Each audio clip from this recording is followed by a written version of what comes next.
Record now. So, Vallabh, thank you very much for joining today on Real Lived Experience and Wisdom. And just like to start by asking a little bit about who you are and where you're from. Sure.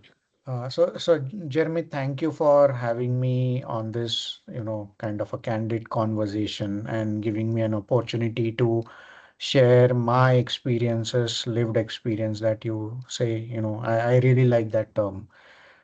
So coming to my introduction, my name is Vallabh Chitnis. I'm from India.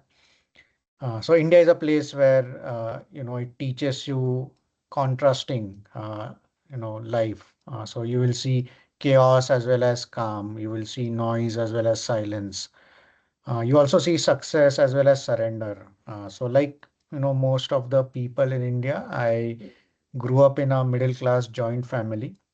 Nothing fancy, but everything was really grounded in reality. I have been I have spent three-fourth of my life in Mumbai. Mumbai is the financial capital of India. So I call myself as a Mumbaiker. But while growing up, the kind of upbringing and the values that have been, taught to me, that has really mattered more than words. And because of this upbringing, my way of thinking really is, character is really measured by actions and not through achievements. So I'm an instrumentation engineer by education, but for some reason I ended up in software. So I've spent more than 2 decades building things, whether it's products, teams, and even systems that worked. But somewhere along the way, I kind of realized that I was just leading people, I was leading companies, but I was not really leading myself.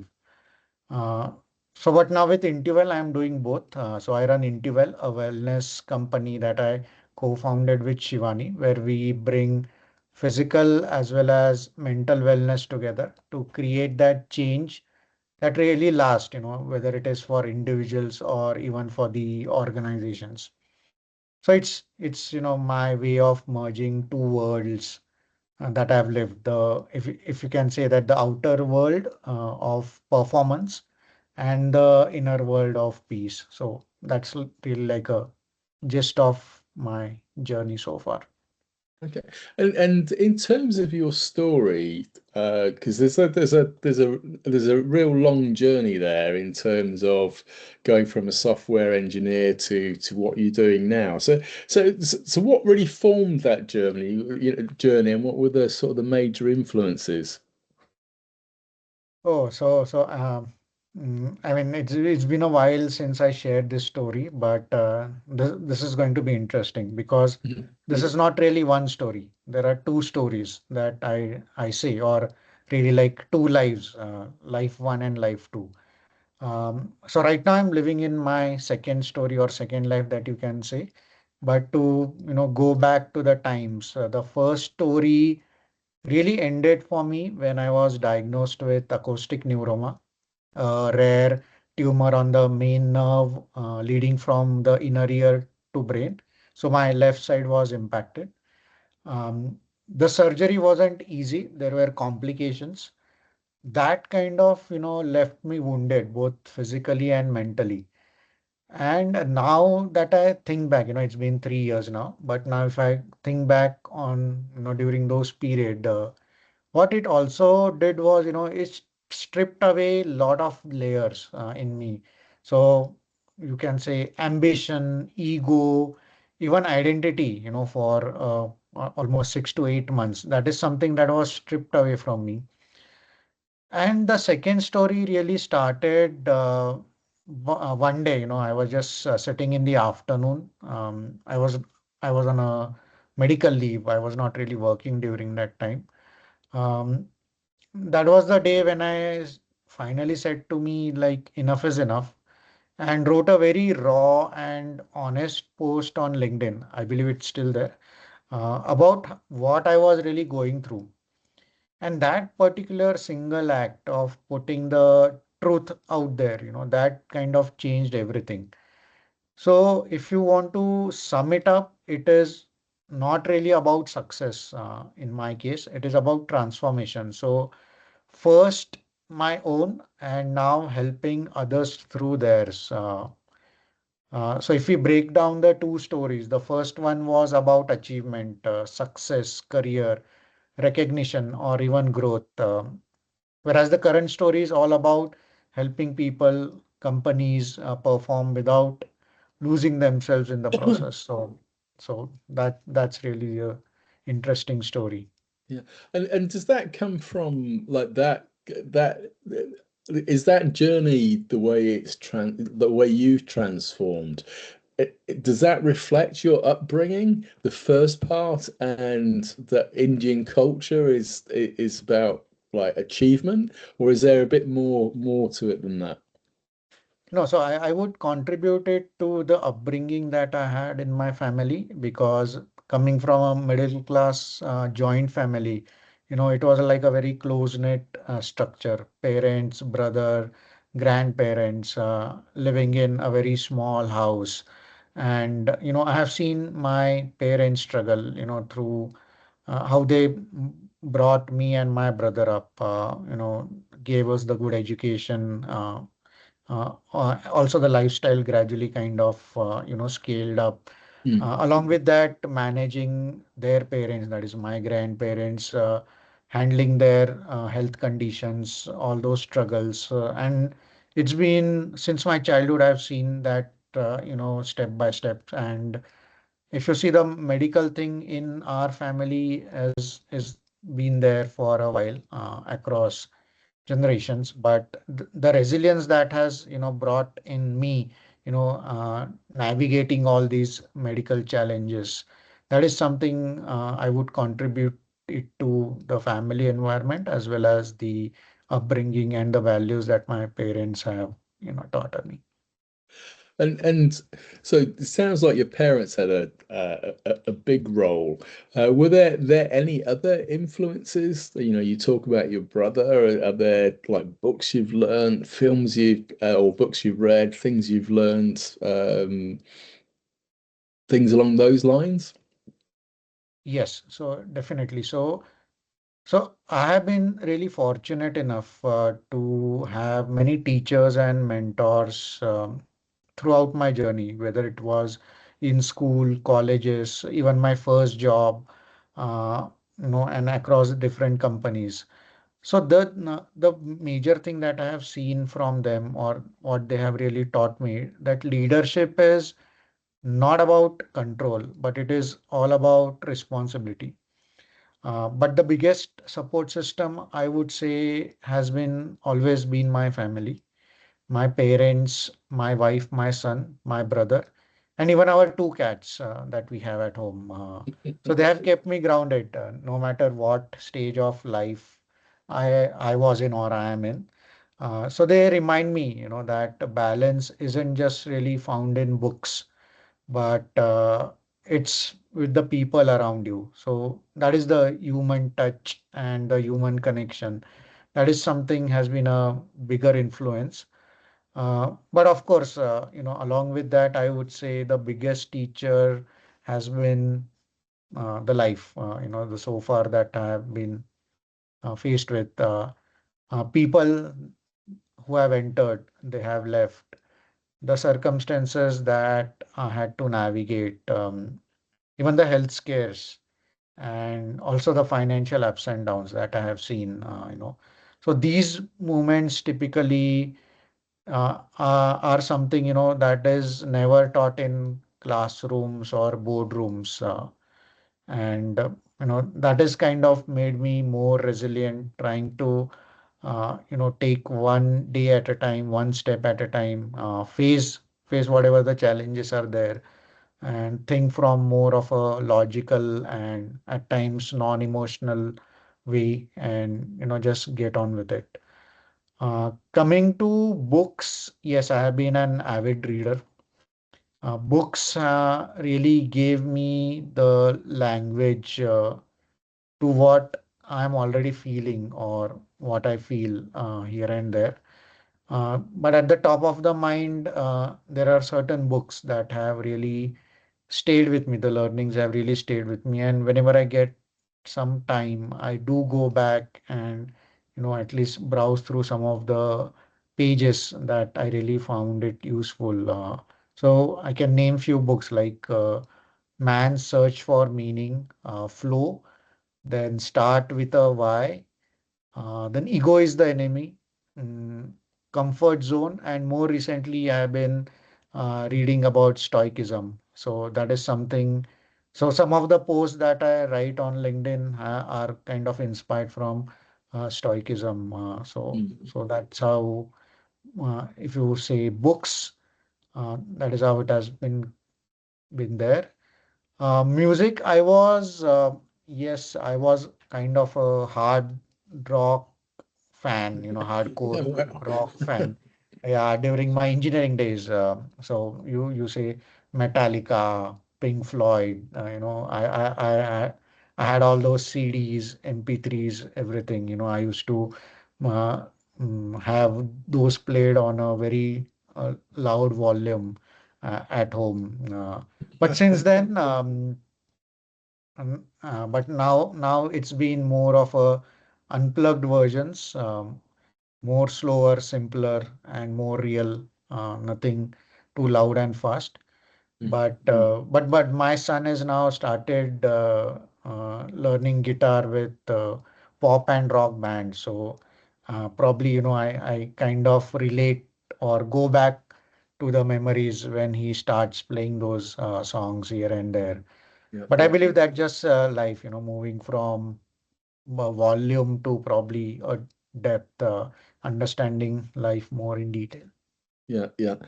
Yeah, that's really interesting because I would say my music taste has become more diverse as the years go by. But Mm. there are moments when you still want to play the rock, and play it I a know. Yeah, little. I know. Yes, yes. Yeah, yeah. So there is a magic about you. Like that. I think when I think about the conversations that I had with yourself and Shivani about in Chewy, Mm. um, that there is you've got you kind of a little bit like your journey. You kind of stand on sort of like your history is one part, which was like business. It was uh, engineering, software engineering, into now like the wellness, well-being area. And so just tell me little bit about the magic that you bring to that. So this magic, or you can say the essence of this thing, I can just sum it up in one line. And this is something that I kind of realized while I was in the, during the medical leave period when I was struggling myself. So my magic is really bringing clarity in chaos.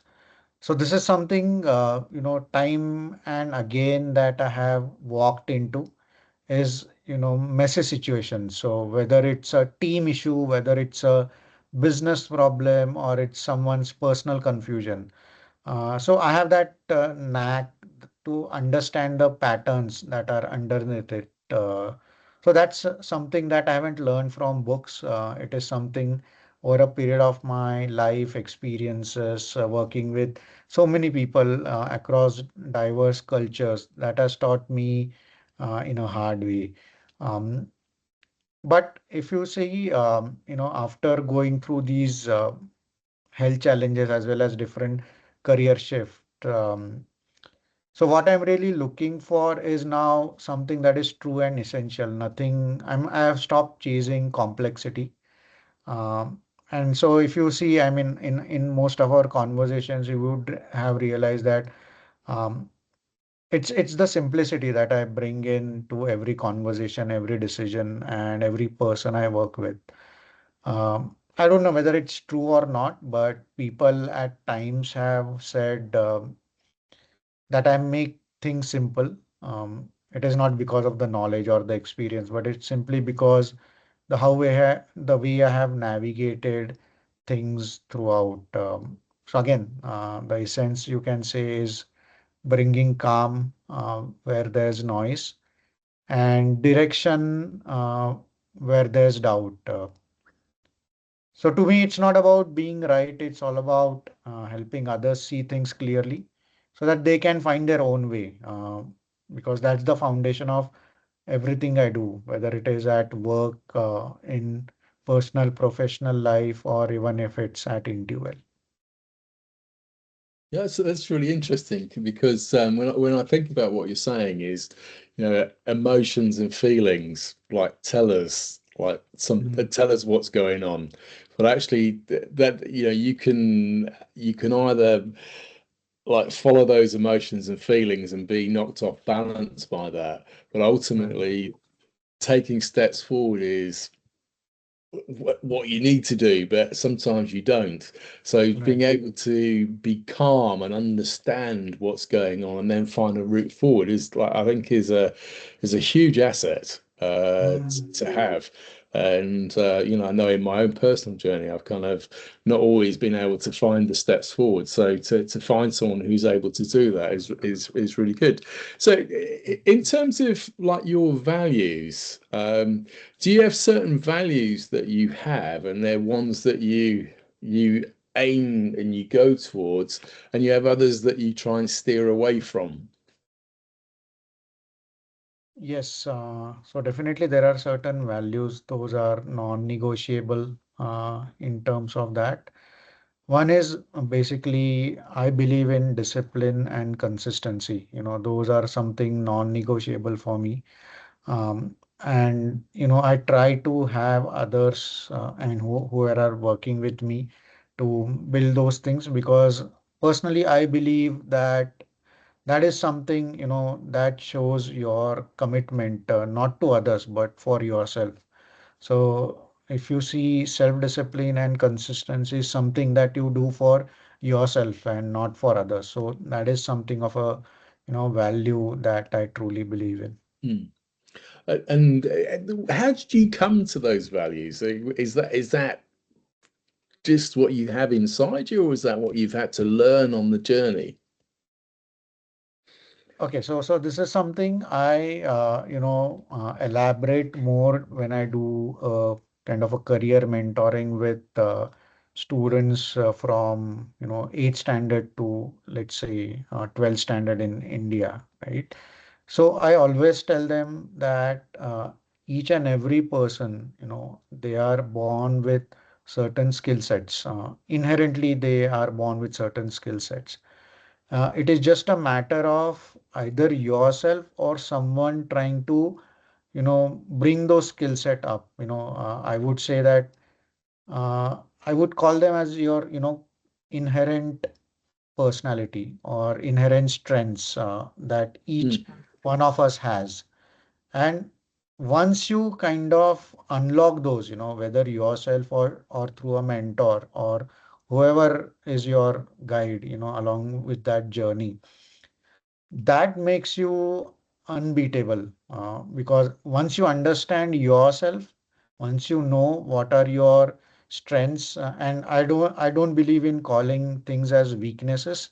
I believe in things, there are certain strengths and there are certain things that are areas of improvement because it's just the scale that varies. So I may be 80% consistent, but someone else may be just 60% consistent. So that doesn't mean that consistency is their weakness because the scale can differ Hmm. from person to person and situation to situation. But it's just that the core thing that you understand about yourself, that is something you can be unbeatable. And coming back to your question, that is something I discovered during my phase wherein I was not that in a great frame of mind. But if you ask me now, yes, it was a kind of an inherent skill set that I got, but it is just the matter of unlocking it that kind of helped me understand myself more in a better way. And so are there some sort of some values that you try like what I'm trying to explain is the ones that you move away from For me, it's anger. If I get angry, like it's sort of like a negative value that I want to move away from. Do you have those as well? I used to have, I was always aiming for perfectionism, not only with myself, but with others who are closely working with me.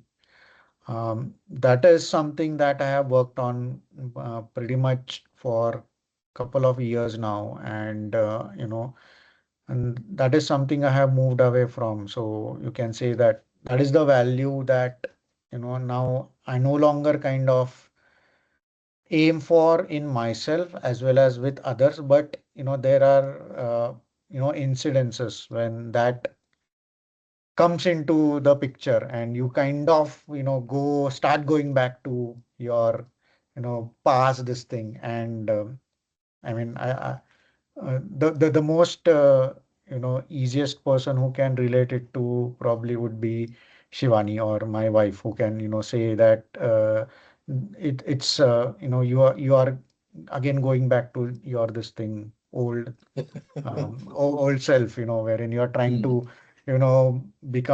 trying to be a perfectionist, trying to drive things rather than letting people figure out how to do that.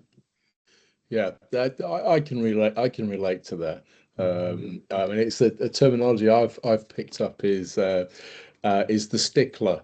Is the stickler in me that wants everything to be just so, just right, and Right. and life doesn't allow you to be a perfectionist, really.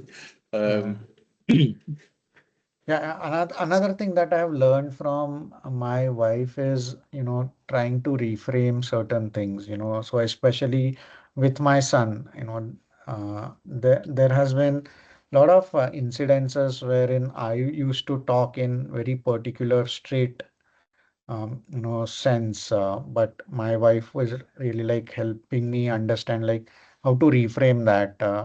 And the irony is that, these are certain things I do take up in the coaching sessions or mentoring sessions. And it is something that I have to, be on the other side of the story when I'm at home. So that is something that I found very interesting. yeah, no, I definitely agree with you in that. We are all learning, and your children teach you lots of things, and your partner does as well.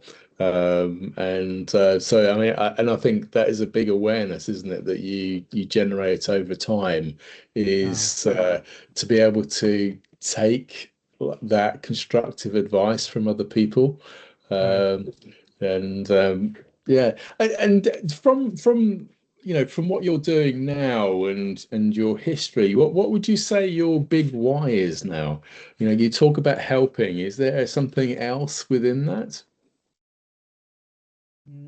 Nothing that I can think of. Yeah, no. So it does, but it sounds like from what you're doing within well that it's about helping others. Um, it's kind of what I kind of take out from certainly our conversations previously and also today. It's about helping. Yes. So, to be very specific with Intuvel, I would say that, especially the vertical that I am leading is the personal growth, wherein we have set of practical frameworks and real techniques, that has been born from lived experience. So there is minimal theory. Mm, And we don't sell positivity, we build clarity. So mm, because what I believe is, when someone gains that clarity, they don't really need any motivation. They move on their own. So they themselves feel inspired to make those changes. And we are like the, pushing force or a catalyst to making that change. So I say that we are kind of helping people doing the inner re-engineering, that you can say, wherein rewiring how people mm. think, decide, and act. And that also is applicable for organizations, wherein we help teams work better, communicate better, and perform without any kind of a friction. Yeah, yeah. Yeah. Okay. And you kind of mentioned that you have some methodologies and frameworks. Are you able to sort of tell us a little bit more about how you work with people? Yes. So typically, whenever a person comes in, right? So nothing is kind of taught to them in couple of sessions.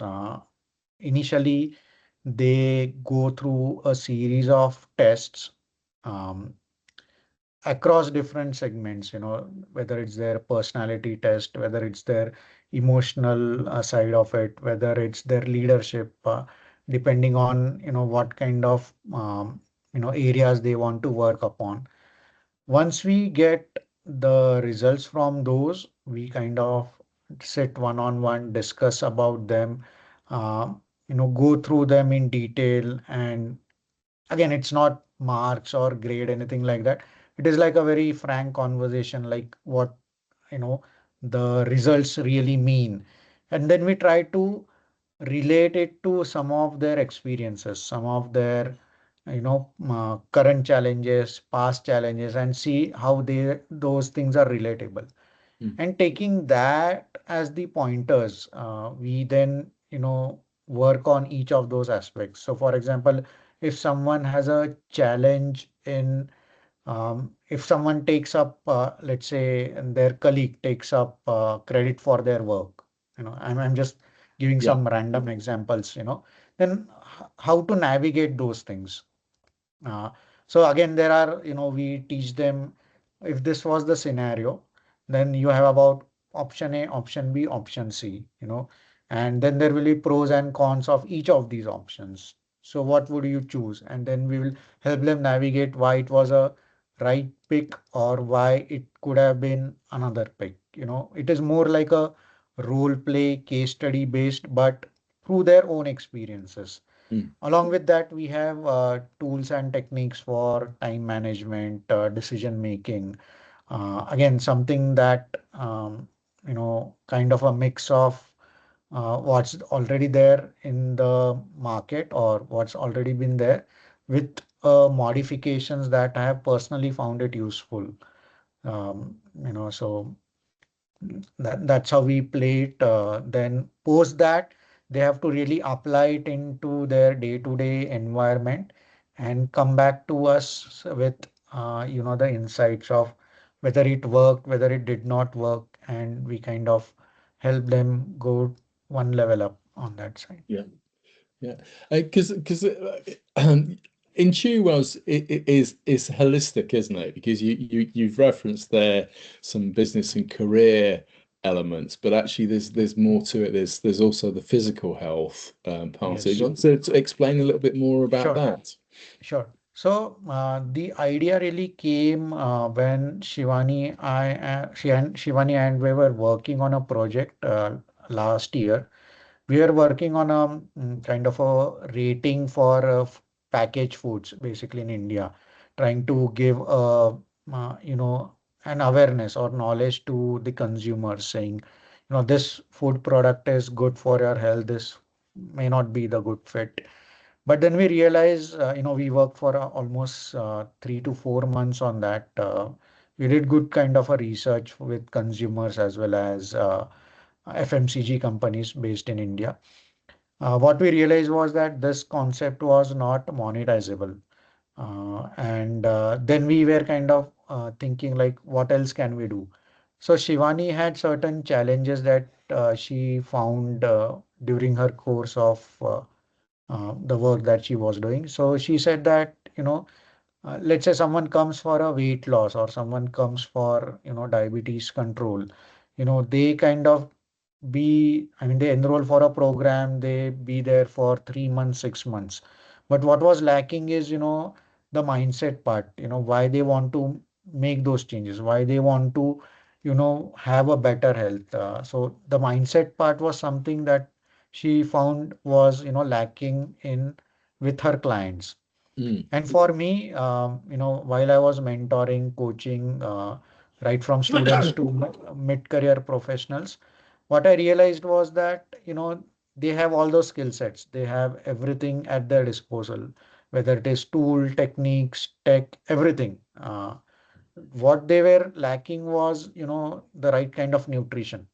mm, Because I mean, there are so many articles or so many videos that you can see about gut-brain axis, and how food plays a role in the mindset also, and mm, vice versa also.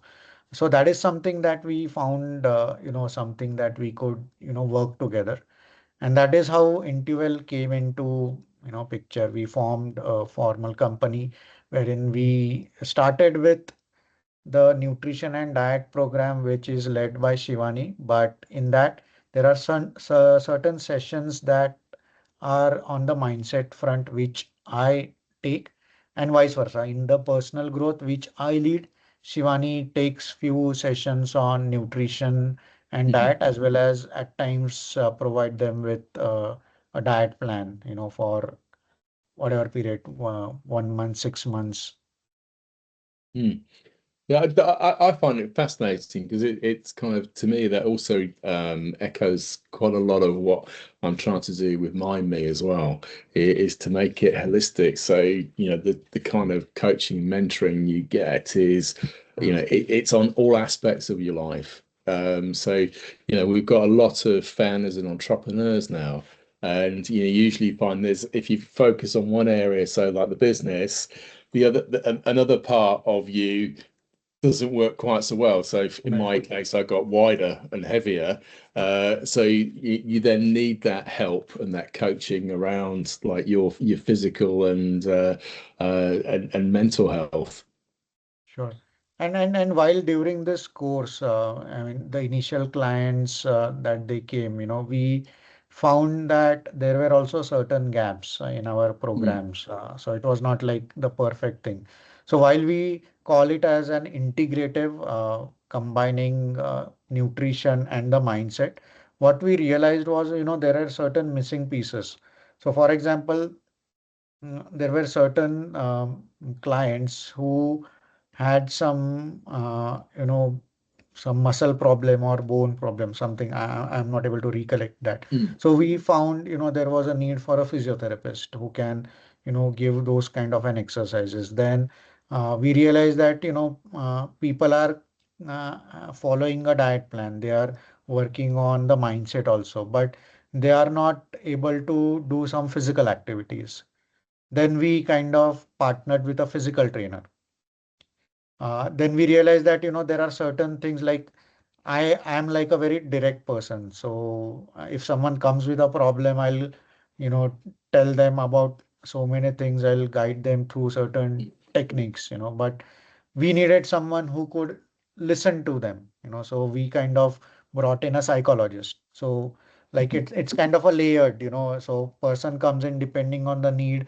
Either they have a session with the psychologist, then come to me, or vice versa. I mean, it really depends. So mm, at the core, if you see, there is nutrition and diet, there is a personal growth, but these are our, the missing pieces that kind of plug in wherever, and yeah. whenever that is required.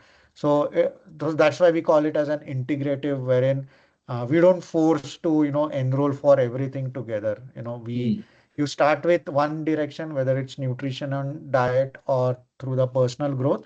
And in between, if needed, we kind of bring in these experts to plug those gaps, so that mm, the change becomes completely transformational, and it's a long lasting one. mm. Yeah, and you kind of mentioned early on about mindset, and I think the mindset, is important in all those facets. Right. If it is about your physical and like emotional health, getting some guidance with that is really important. So, what do you find that most clients need when it comes to mindset? Okay, so right now, if you ask me, it's that everyone is too much distracted, and they are not really clear on what they want in their life, or at least what's their goal. Mm, People are trying to go in different directions, trying to have some unrealistic goals. People will say that, I want to go to this level, I want to have this title, I want to earn so much of money. At the same time, I also want to have a good health. It's like everything combined. And mm, considering the world we are in, you have to compromise on certain things, or it is very difficult to balance. But at the same time, the goal really should be, to have those realistic goals, and you know, uh, kind of have a balance play wherein, you may not reach this level, but even if it is this level, it's good. But at the same time, even if that's your primary goal, whether you are achieving your secondary goals. mm, So that is something that we do in our programs is we always identify what's your core goal or what's your primary goal and what are your secondary goals. mm, As long as we are touching on all of these aspects and not really focusing only on the primary goal, that is something that I have found, working for people. I mean, they at the end of the day, they are happy about achieving primary goal to, let's say, 70%, whereas achieving secondary goals to 70 or 80%. So that's mm, like, they have achieved so many things during the course of time. mm. Yeah, that's interesting because I kind of when I think about when I came out of college, I had a real like picture of what I wanted to be. You know, I wanted to have a big Jaguar. I wanted to run my own business. I wanted to make millions. And then as the years roll past, Mm, some of that got knocked off. And yeah. so do you find that people are very sort of career motivated, and then they realize actually there's a bit more to life than just career and money? So it's an interesting thing in India, because you will see people across different stages. So there are few people for whom getting a job is, the thing, because it's a matter of survival. Their Mm, past generations were not that financially sound. So for them, getting a job is more important than growing in the career. Whereas you will see other side of the spectrum, wherein for them everything is career. They want to scale great heights and they want to have those titles, have those monetary thing, and they are ready to do anything for that at the cost of, relationships, health, anything you can say. So it's a very challenging thing. You will see people from different spectrums. And so some may be focusing only on the survival, some may be focusing on, upskilling their lifestyle for that matter. They want mm, to uh, buy those new iPhones every year whenever it's launched. They want to upgrade to a newer car every 3 years or so. Uh, you know, you'll find those people. But also what I've seen is, there are people who are really looking to upskill themselves. mm, For them, upskilling or learning new things matters more than the monetary gains that they will gain from the career, because some of them are pretty sharp in the sense that they know, like, if I have this upskilling done, it may not be a, immediate um, kind of a money earner or a mm, gain in a promotion or this thing, but that is kind of going to help them in, say, 2 years time, 3 years time. mm, So across spectrum you will see, different characters with different this thing. So it's actually challenge trying to peel those layers from each of these people and see exactly where what kind of a person they are and what they are really trying to get into. mm. And so when you do that work, it sounds like you almost pull together a roadmap for them as to how to move forward. Is that a right interpretation of that? Yes, so we do have a roadmap. So as I said, initially when we start with the test and everything, we kind of have, so the personal growth program typically runs for 6 months. So for each month we have certain goals. We kind of create a roadmap on the goals that we want to set, the primary, secondary, and also start tracking them, more in a quantifiable manner. mm, So everything that we do is tracked, so the person sees the progress, or at times, they don't see the progress at all. And then that's the time we go back to the drawing board and see what's working, what's really not working, and then kind of pivot from the original roadmap and mm, kind of create a revised one. mm. No, it's good that it's flexible because life doesn't run it's not linear. Yeah, That's for sure. exactly. Um, right, and who would you say is your typical client, or who really makes the greatest transformation from the work that you do? So far, for the past 6 months, what I've seen is for the nutrition and the diet program that Shivani leads, we are seeing more people from 50 plus age category. Typically, people who are looking for managing their diabetes. There are few people who are looking for weight loss, or overall improving their energy levels. We also have a client who suffered from cancer, and they really did not want to go for um, aggressive treatment with all Mm, those things. So that is something through nutrition and diet to increase their energy levels, get those uh, good good kind of a nutrition in mm, them. Along with that, the mindset to overcome whatever the challenges that they have faced or they are facing.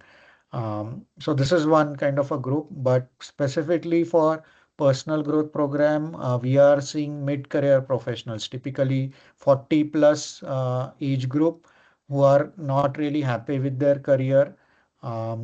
They have become stagnant, or they are just not enjoying their career, and they don't want to, while there are EMIs and things that they have to cater to, but at the same time they are not happy with the career. So mm, there was one person who had reached out to me. Unfortunately, that person did not enroll for the personal growth program. He was like saying that tomorrow I'm going to put down my papers. I don't have any job in hand. I'm so much frustrated. So, and that is the level people go to, when they mm. they are reach that level. But the idea really is to, kind of stabilize them, saying that, Yeah. nothing has to be rushed. If you have, put in 10, 15 years in this career, you cannot abruptly end that and start a new career, because Mm, new career has a different set of challenges. mm, So it is not going to be something very, rosy to start with.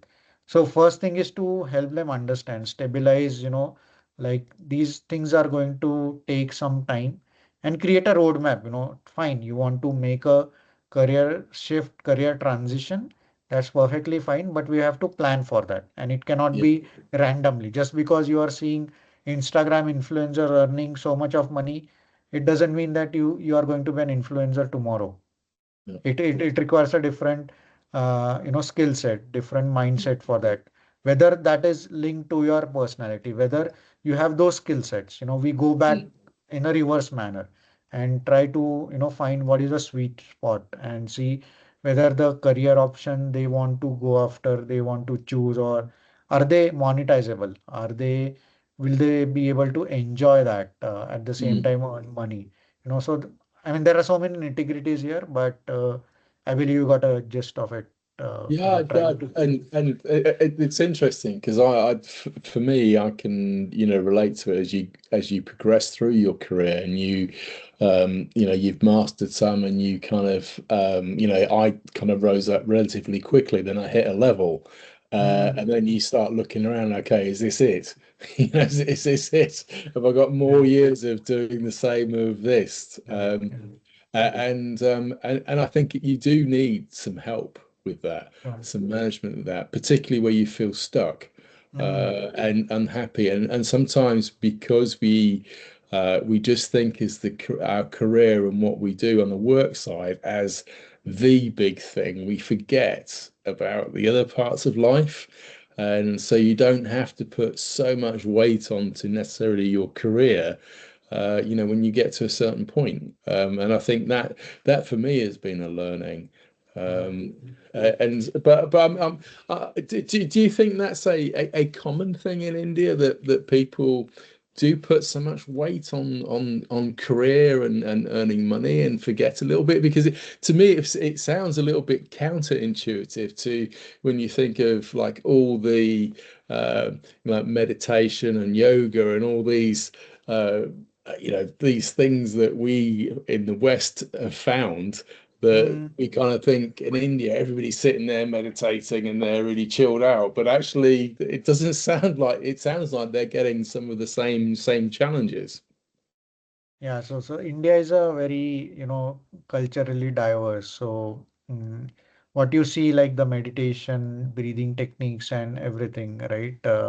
So here not many people do that, especially the working class, because for them it's a matter of survival. Mm, Work in, earn money, uh, spend it on family themselves, go on about doing day-to-day work next day. It's because we are a developing country and we don't have a lot of the support system from the government. So it is most of them are fending for themselves, whether it's job, business, everything. So it's a matter of and because we had a history, right? We did not have generational wealth for most of us in India. It mm, is it is really like the probably the second or third generation right now who are kind of seeing that kind of a money mm, where their families haven't seen that kind of a money. So most of the time it is earning this much, spending it on certain lifestyles, mm, and then trying to go it to another level, that mm, kind of and it goes in loops, going in mm, that thing. So, but there is also a segment, who want to have a deeper meaning for whatever they do, for whatever they want to do with their life. Either it is because of the experiences they had or uh, because they were, born like that. Never know. So for them, it is more about finding that inner meaning or trying mm, to improve themselves. And that is the time when these people would go for something like a meditation, or there is mm, a vipassana that is called, so we also have an expert in that. mm, So she tells about meditation, guided meditation, breathing techniques, so that is also something that do. But majority people don't do that. So um, the meditation guide that we have, she also, taught me and Shivani about the meditation and this thing. And she asked us to do it every day. But mm. for some reason, we are not able to do that. And Wow. that's the fact, so we have that expert in house who has actually taught us and given us the guidance, and it is just that we are not able to do that. Wow.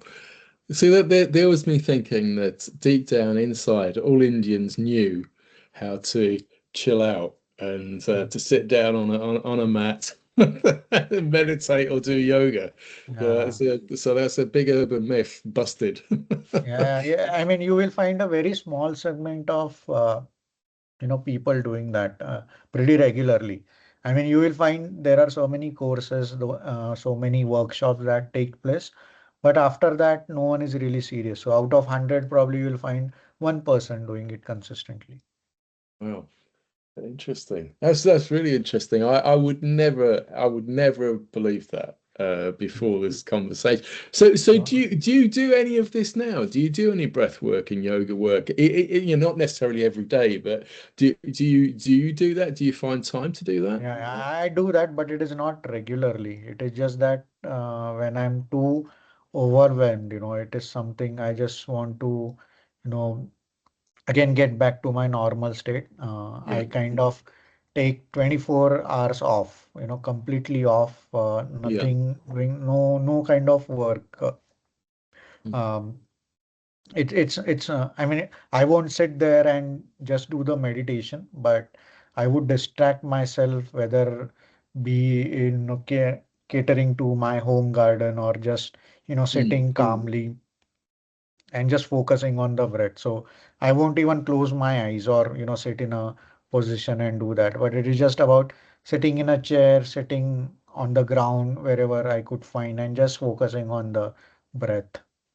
Wow. Okay.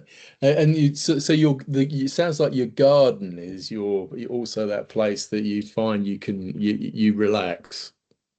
Yeah, it is a small garden. We have a terrace, so we Yeah. have got a couple of plants, but those are not those fancy this thing. Those are, Yeah. pretty uh, kind of medicinal. You can say there is Yeah. tulsi, then there are betel leaf, Hmm. there is turmeric, so more around that sense. Okay. Interesting. Really interesting. So if you think about, obviously you've got children, you've got family, um, and you have a business. What would you like your legacy to be? The little footprint that you leave with everybody. Okay, so I really don't want to leave any legacy. And the reason for that is simple. I was born with nothing and I will leave with nothing. So everything that happens between this journey, it is just about learning yourself and, trying to help others learn. And along the way, if I feel that, I have made someone's life more clearer, allowed them to think more deeper, live in a calmer way, that's enough. The only thing I would want to be remembered is when someone who I have worked with remembers some conversation, some question or a moment that we had, and it brings a smile to them. That's a legacy enough for me. Yeah, yeah, no, that's great, and I think I'm not dissimilar in that respect. So, and do you think obviously you've read and you've studied. Would you write a book and leave a book of your wisdom, your stoicism? Probably not because what I feel is, I have a personal website wherein I have written all the thoughts that I've come into. So, and it's not behind any paywall. It's pretty much open for everyone. So Mm, that's like my book. Those are those daily posts, daily reflections, whatever I was feeling, I write about it. So that's about it. I don't want to write any book. Hopefully that website will continue. Someone or mm. the other will ensure that it continues. But till the moment I'm there, definitely it will see the visibility. I do wonder, Vallabh, whether that will change over time, because I think there's a lot of experience and wisdom there that I think it's really valuable because we are in like very changing times. In Yeah. terms of some of the conversations I see, a lot of the work that you're doing and the challenges that people encounter, particularly around that expectation of work and career. Mhm. I think there is a bit of a change, Right. or I seem to feel there's a bit of a sea change in Mhm. people, how people want to see their careers, and I think like it sounds like there's some of the work that you're doing in your own personal experience, certainly going through like a huge medical trauma. There's a lot of good insights and wisdom to share. But anyway, that's one for you in terms of. And so where do we find where do we find you in Chewy Well, and actually where do we find your personal diary? So mostly I'm on LinkedIn, where I write about leadership, mental wellness, mindset, or even personal growth. Also, you'll have my personal website, vallabhchitnis.com. Again, you'll find posts there. Nothing is on a paywall. You can just go there, browse through it, or Mm, even subscribe to getting those daily posts in your email. Mm, Again, that comes from lived experience, nothing too jargonish or mm, too fluffy words. mm, Everything that mm. is just there in my thoughts. And on Interval also you can find my post as well as Shivani's, wherein we help individuals and organizations with physical as well as mental wellness along with their performances and mental peace. So everything you find, throughout, whether it's my website, LinkedIn, or Intervals, you won't find any sales pitch. There is no quick fixes, and Yeah. even we don't claim that we do kind of, instant transformations. Our Mm. intention is really simple, to help people live better and not busier. And so that's, three places, website, LinkedIn, or Interval website. So that's how you will see, Shivani and me both quietly doing the work, helping people grow while we both stay grounded. Yeah, and it's really interesting because that's how I found you, was by reading your posts, and I was really struck by, firstly, by how connected you were to challenges that people have, and actually your ability to address them, Mhm. and sometimes quite brutally, in terms of like really unpicking it and sort of whacking it between the eyes, going, okay, yeah, all right, yes, that's how it is. It's Uh, yeah, yeah, my wife, when she reads those some of the posts, she's like, "Why are you too direct on that? Why can't you just, kind of tone down that kind of certain topics?" I said, like, I mean, that is my style, like Mm, putting it out bluntly, whatever I feel, putting it out bluntly and not really sugarcoat it, because that's the reality and that's how I have lived so far with the reality. So I cannot really tone down or sugarcoat it. I said, like, that's my original style, original tone. So yeah, and yeah. and we do argue on some of those posts sometimes. But I mean that's also fun. Yeah, but I tend to sit on in your camp, in that, uh, for it to be authentic, Mm, as per you. If you try and water it down, or massage it, or mm, make it a little more diplomatic in tone, sometimes you just lose what you're trying to communicate. yeah, yeah, yeah. Great stuff. Well, I really appreciate you taking the time, Vallabh. I know it's also sort of late in India. Siobhan, did you want to ask Vallabh any questions as you're here with us? Oh, you're on mute. Yeah. I do this all the time. I'm very good at muting myself and then forgetting I'm on mute. And I've always got lots to say, as you know, Jeremy. And so, no, so I was just, a lot of what you said really, really resonated with me, especially around the simplicity part of it, because I think in today's society, we overcomplicate everything. And Mm, actually, if you talk so people understand you rather than having to use complicated language. If you do small steps, look at life as a staircase, you're going up each step at a time. Keep it simple. We know where we want to be, we've got a great big goal, but actually, let's break it down and look at how we can keep achieving, because that's what life is about, isn't it? It's about learning, it's about achieving. So yeah, so a lot of that really, really resonated with me.